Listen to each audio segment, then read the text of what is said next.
Santos deve ter novos radares. O contrato com a empresa responsável pelo serviço terminou e os antigos equipamentos foram removidos. Pelas ruas, muitos motoristas já notaram a mudança na paisagem. Os radares sumiram. Percebi, é melhor, que a gente já sabe que tem que respeitar. Nas avenidas Conselheiro Nébias e Epitácio Pessoa, no Boqueirão, não tem mais lombadas eletrônicas e elas não devem voltar. Eu acho que o santista já foi educado, tudo bem. O problema é o pessoal que vem de fora, né? Qual o motivo será que isso aí? Santos tinha 23 radares. Com a nova empresa que vai assumir o serviço, serão 24. Mas os equipamentos não vão ficar necessariamente nos mesmos pontos onde estavam os anteriores. Haverá um remanejamento. Outra mudança é que em alguns pontos da cidade os radares não vão fiscalizar somente velocidade, semáforo e faixa de pedestres. No cruzamento das avenidas Moura Ribeiro e Carvalho de Mendonça, no Marapé, um equipamento vai flagrar as conversões proibidas. Na rua João Pessoa, no centro, eles vão monitorar se os caminhões passam indevidamente por ali. E aqui na Avenida Ana Costa, vão flagrar se os motoristas estão respeitando as faixas de ônibus. Já foram recolhidos os destroços do helicóptero que caiu ontem na área continental de Santos, próximo à comunidade Mantiqueira de Cubatão. Eles serão analisados pela aeronáutica para determinar as causas do acidente que matou 2 pessoas. A principal dúvida diz respeito aos motivos da queda. A aeronáutica quer saber se a aeronave que voltava para São Paulo após sobrevoar a Serra do Mar caiu porque voava baixo e encostou nos fios de alta tensão ou se a baixa altitude já era causada por problemas técnicos. Morreram no desastre o piloto Bruno Ferreira Azeredo, da Conceição, de 23 anos, e a fotógrafa Vanessa da Silva Santos, de 31 anos. Os servidores municipais de São Vicente realizaram hoje mais um protesto, o 8º só esse ano.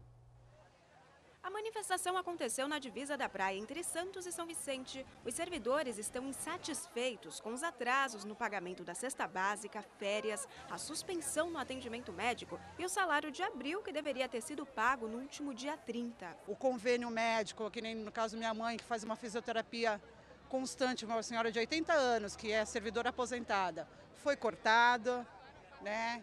Médicos não tem, especialidades não tem, você é cobrado, é descontado, né, do salário, o convênio, e a gente não tem os benefícios. O empréstimo consignado voltou a atrasar novamente, ele voltou a deixar de fazer o repasse para os bancos, todo mundo recebendo cartinha, com nome podendo ir para a SPC. Pessoas que estão sendo despejadas das suas casas, sabe, sem dinheiro para pagar aluguel, água, luz. Eu, graças a Deus, não tenho filho pequeno. Mas quem tem filho não tem dinheiro para comprar uma bolacha para o seu filho, um pão. Isso é muito complicado, né? Eu vim para cá com R$10 emprestado, sendo que eu tenho meu direito, eu trabalhei o mês de abril todinho e não recebi. Além do fim do escalonamento dos salários, os servidores também reivindicam reajuste. Ele teria anunciado que seria 0% reajuste, só que nós do sindicato não aceitamos. Então ele pediu 30 dias para uma nova negociação. O prazo termina amanhã. A gente quer saber onde está indo esse dinheiro e por que ele não acerta as contas conosco, né? Então é desesperadora a situação do servidor de São Vicente. Em nota, a Prefeitura informou que se esforça para acabar com o escalonamento dos pagamentos, porém não estipulou prazo para quitar os débitos pendentes. Quanto ao reajuste, a administração diz que não pode concedê-lo por conta da situação financeira do município e que os servidores já têm conhecimento dessa posição. A Polícia Civil divulgou o balanço do assalto a uma empresa de transporte de valores que levou pânico aos moradores de Santos no início de abril. A quadrilha roubou um total de 12,2 milhões de reais, mas abandonou em um dos veículos usados na fuga cerca de 9 milhões. Estão desaparecidos ainda cerca de 3,3 milhões de reais. Ninguém foi preso até o momento. Amanhã termina o prazo para retirar o título eleitoral. A repórter Jéssica Santos esteve num cartório em Santos e tem mais informações sobre o assunto. Quem não fizer a regularização até amanhã, dia 4 de maio, não poderá votar nas eleições municipais deste ano, que acontecem no dia 2 de outubro. Para falar mais sobre esse assunto, eu converso agora com a Michele Lapa, que é chefe da Zona Eleitoral de número 118 em Santos. Quais são as pendências que só poderão ser resolvidas até amanhã? Então, o prazo do dia 4 de maio, ele é para os eleitores cancelados, né, com título cancelado. Para quem não tem título de eleitor ainda, então os jovens a partir dos 16 anos. E para aqueles eleitores que desejam mudar o domicílio eleitoral. Então, fazer uma mudança de cidade ou até mesmo de estado. E o cadastramento biométrico, ele também já é obrigatório? Então, o cadastramento biométrico não é obrigatório para esta eleição de 2016. Então, os eleitores que estiverem em dia, que votaram nas últimas eleições, podem deixar para procurar os cartórios e fazer a identificação biométrica a partir de novembro de 2016. Para regularizar a situação, o que é necessário fazer e os documentos necessários? Então, os eleitores que não puderem aguardar terão que ter muita paciência, porque as filas estão bem grandes. Precisarão apresentar um documento de identificação pessoal, um RG, certidão de nascimento ou certidão de casamento. Muito importante, comprovante de residência no nome do eleitor. E para quem tiver o documento ainda, o título de eleitor. Importante lembrar também que os rapazes com 18 anos completos precisam trazer o documento de quitação com a Justiça Militar.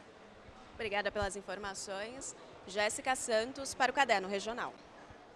O horário de atendimento nos cartórios eleitorais da região é das 9 da manhã até às 6 da tarde. A Baixada Santista registrou nos últimos anos uma média de 18 acidentes de trabalho por dia. Pior, um trabalhador perdeu a vida a cada 3 dias na região.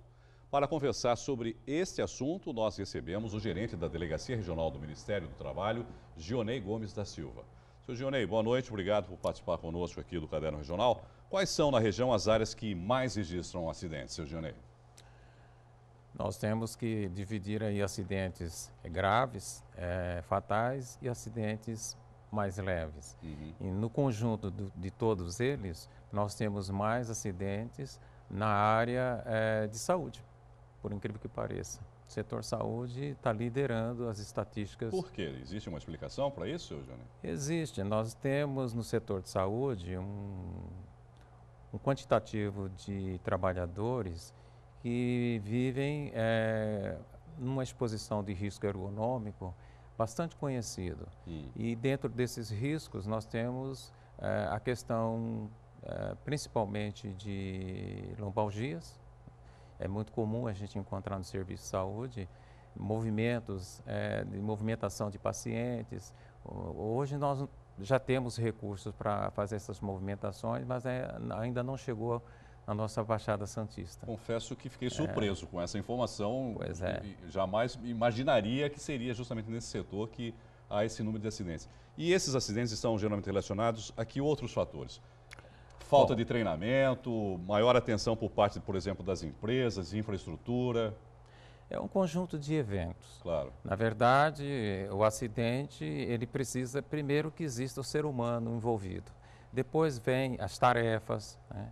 Máquinas, equipamentos, manutenção, relação chefe subordinado, patrão, ambiente insalubre. É um conjunto de coisas que, somando, na verdade, se traduz por múltiplas causas. Não é, habitualmente se tem uma visão muito simples, né, de que se trata de uma causa, quando, na verdade, qualquer que seja o acidente, ele tem, na nossa visão da fiscalização, uma situação sistêmica. Então, sempre vai ter um conjunto de fatores colaborando para aquele acidente, seja ele pequeno, médio, grave ou fatal. Existe um número aí, limite aceitável de acidentes nesse Absolutamente. caso? Não, zero, né? Na cultura nossa, no mundo ocidental principalmente, há uma questão assim de se aceitar como inerente, uma coisa previsível e tal. Isso realmente tem dificultado bastante nosso trabalho de conscientização, de você conseguir minimizar o risco. É isso aí. A fiscalização é suficiente, o senhor acredita, senhor Gionei? Não, a fiscalização ela tem competência, mas ela não tem as pernas suficientes. Hoje aqui na Baixada nós temos 26 municípios e temos 15 auditores, sendo que na verdade na rua mesmo fiscalizando são 12. Então realmente é um desafio. Seria necessário quantos o senhor acredita? Bom, quando eu cheguei aqui há 18 anos eram 40 auditores. Hoje somos 15, embora na verdade 3 com atividades internas, né? Então, isso aí dificulta bastante. Eles dependem de abertura de concurso público também? Exatamente. É uma carreira típica de Estado e que só se ingressa nela por concurso público. E nós estamos com mais de 1000 vacâncias. As doenças decorrentes do trabalho também são consideradas como acidentes ou não? Sim, sim. Na legislação... que talvez seja a mais conhecida, né? A LER, como chamam. Exato. Toda doença que seja... vamos dizer assim, nós chamamos de doenças profissionais ou doenças ocupacionais, ela tem já um nexo estabelecido. Certo. Né? Por exemplo, quem é um soldador, ele tem como nexo estabelecido a catarata. Pelo uso lá do... mas existe a outra situação que está mais relacionada com o meio ambiente onde ele trabalha. Por exemplo, alguém que esteja trabalhando num galpão, e que, por acaso, a tarefa dele não gera ruído, mas o local em que ele está tem ruído. Então, com o tempo, ele poderá desenvolver uma lesão auditiva e nós chamamos isso de doença do trabalho. Mas, para a lei, são as mesmas, são equivalentes, não há diferença. O desemprego, de alguma forma, aumenta o número de... Eu gosto de falar muito por exemplos. Nós tivemos a crise de 2008, que aqui no Brasil foi considerada uma crise ainda pequena, né? Agora que ela está chegando com força.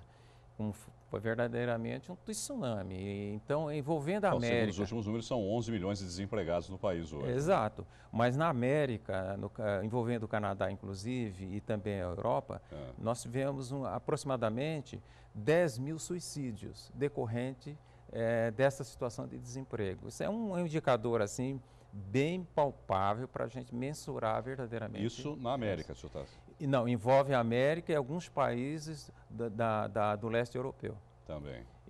No Brasil há um número específico? Então, no Brasil a gente não tem essa estatística de suicídio ainda, mas com toda certeza, eu por ser médico sei disso, né? Trabalho há 18 anos no Ministério do Trabalho, trabalhei 9 anos antes também em empresa corporativa. O suicídio faz parte dessa situação de desconforto emocional, seja ele um desemprego ou medo do desemprego, né? Então, hoje nós vivemos desafios. E esses desafios para um trabalhador que não esteja emocionalmente equilibrado, ele está sujeito a desenvolver doenças somáticas, né? E essas doenças vai desde uma gastrite a um câncer, uma parada cardíaca. Quanto aos números e aí a fiscalização, ainda só para a gente encerrar, todos os acidentes de trabalho são notificados? Não. Dos que são notificados, nós executamos a fiscalização. Isso é uma ponta do iceberg. Na verdade... esses números podem ser ainda muito maiores. Se considerar que nós temos um universo grande de trabalhadores sem registro, e mesmo os registrados, a subnotificação também acontece. Todos os casos são notificados. Exatamente. E aí compete a quem? A empresa notificar ou o trabalhador também pode Dentro dessa relação com o Ministério do Trabalho, nós temos plantão para receber informações, mas de qualquer forma, nós temos uma norma que determina a comunicação do acidente dentro das 48 horas, que no caso é a NR18. Mas os bons patrões costumam notificar. Então, há um trabalho de conscientização a ser feito aí pela frente.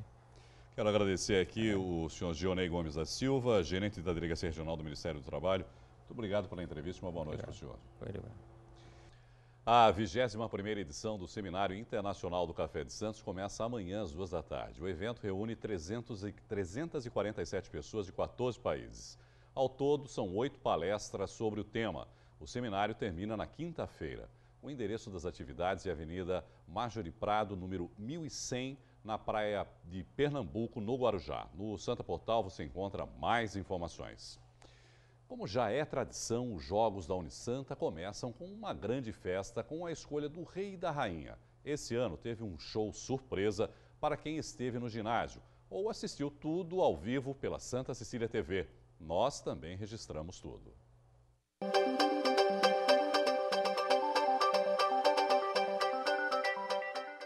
Sabe aqueles filmes norte-americanos em que universitários disputam um grande torneio de uma modalidade?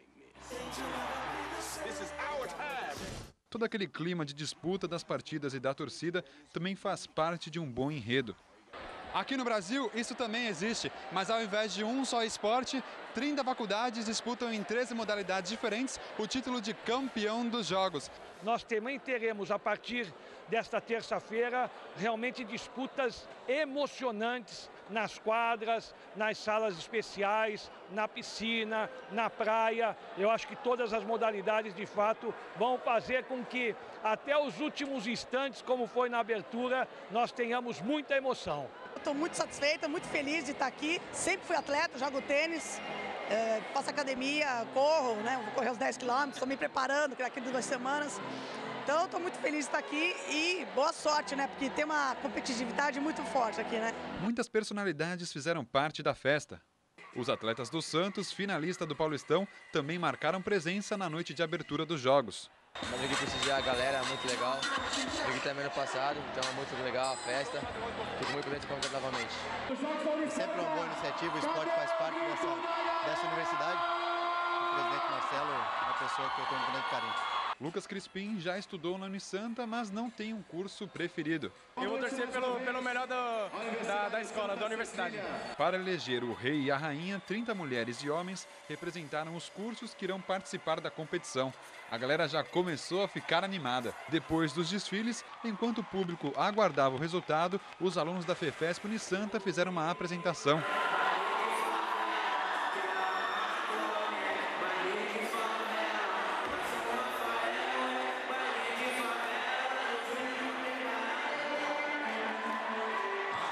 A atração da noite era surpresa. Não tinha como não se animar com o show Alcione.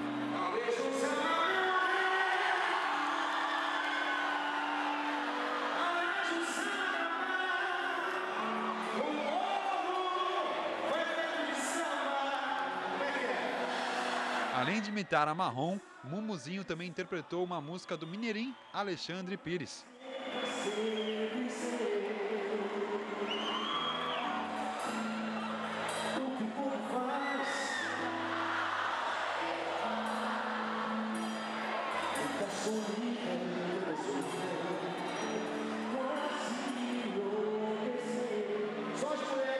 O cantor ainda fez os jogadores do Santos, que costumam colocar os adversários na roda, sambarem.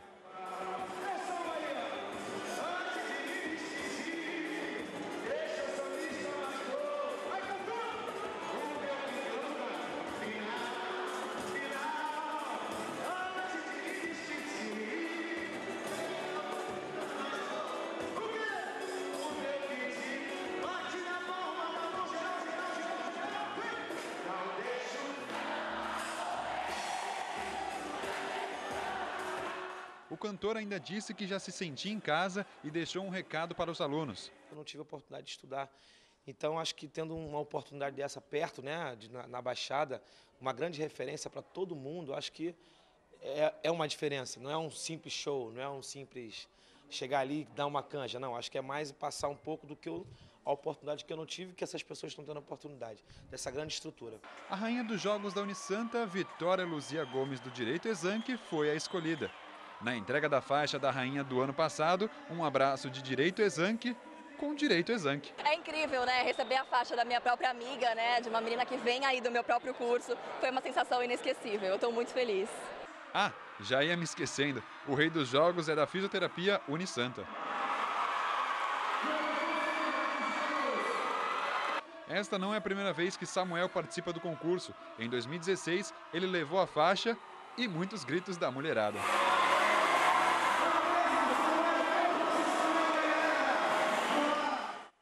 Eu já tinha participado do campeonato há 2 anos atrás, fiquei em terceiro colocado e esse ano vim com uma esperança, consegui me preparar com um pouco de mais de antecedência. Logo de cara já votei nele e nela, acertei em cheio, parabéns, eles são muito lindos.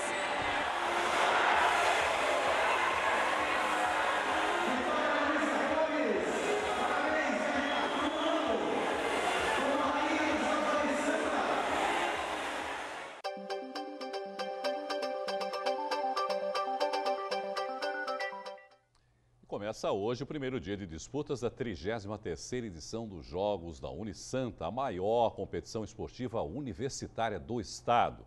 Ao vivo do ginásio poliesportivo, Ione Furukawa traz agora as informações. Olá, Ione, boa noite para você. Boa noite, Irineu. Boa noite a todos que acompanham o Caderno Regional. A primeira disputa do ano e da noite já começou aqui no ginásio poliesportivo da Unisanta. Neste momento, FATEC Baixada Santista enfrenta Engenharia de Petróleo da USP. Claro, né? A FATEC está ganhando com 21 pontos a 7. Para falar com a gente sobre esse primeiro dia de disputas e sobre os outros 15 de competições aqui na Unisanta, na universidade, eu estou ao lado do professor José Luiz Oca. Ele é um dos organizadores da competição. Boa noite, professor. Explica para a gente. A estrutura desse ano, como a gente pode observar nas portarias, está ainda melhor do que nas edições anteriores. Como foram os preparativos? Boa noite. Boa noite. Os preparativos foram intensos. A partir de fevereiro começamos nesse esquema de organização e esse ano nós estamos com uma infraestrutura muito maior, desde seguranças, portarias, funcionários de serviços gerais, equipe médica, ambulância, equipe de apoio. Então nós estamos com uma equipe maior com a finalidade de dar uma melhor atendimento para as faculdades e fazer cada vez mais os Jogos da Unisanta mais bonito, bem organizado, bem estruturado. Então é esse o nosso objetivo. E esse ano os Jogos bateu recorde de inscrições. Você acha que por ser um ano olímpico motivou os atletas a se inscrever, a participar?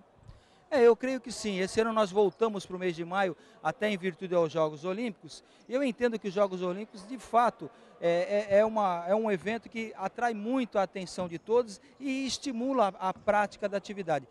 Nós também estamos vendo que a cada ano vem aumentando significativamente. Esse ano especificamente deu um salto maior de quase que 30% de relação de participação. E eu atribuo isso também aos Jogos Olímpicos. E nessa primeira noite de disputas, quais serão as próximas faculdades que vão se enfrentar aqui no Poli? Após esse jogo nós teremos futebol de salão masculino, medicina veterinária Unimonte e engenharia Exanc. Aí após esse jogo de futsal nós teremos um outro jogo de futsal que vai ser transmitido ao vivo pela Santa Cecília TV, Café Fesp Unisanta e a Medicina Unimes. E aí nós encerramos a noite aqui no Polo Esportivo com handebol masculino, com Educação Física UniBR e FEFES Unimes. Muito obrigada pelas suas informações, professor. Uma boa noite para o senhor. Lembrando também que acontecem partidas no ginásio Laerte Gonçalves. Hoje as disputas são de futsal feminino e no centro de treinamento tem futebol society no futebol feminino e masculino.